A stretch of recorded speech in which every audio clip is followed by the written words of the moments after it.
হিয়াৰ নামতো জুবিন দাই ন্যায় নাপায় তেনেহলে আমি মানে বিজেপিক নিজিকাও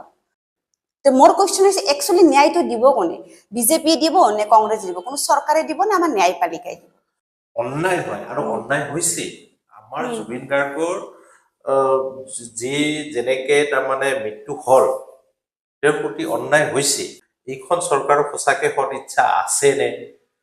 ন্যায় দিবৰ কাৰণে সেয়াটো দেখা পোৱা নাই যদি সঁচা ক'ব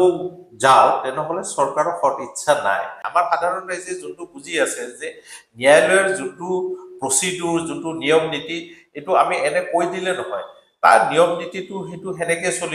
চলিব কিন্তু চৰকাৰৰ সৎ ইচ্ছা থাকিলেহে সেই ন্যায়ালয়ে ন্যায় দিবৰ কাৰণে সহজ হ'ব কিন্তু আমাৰ চৰকাৰত তেনেকুৱা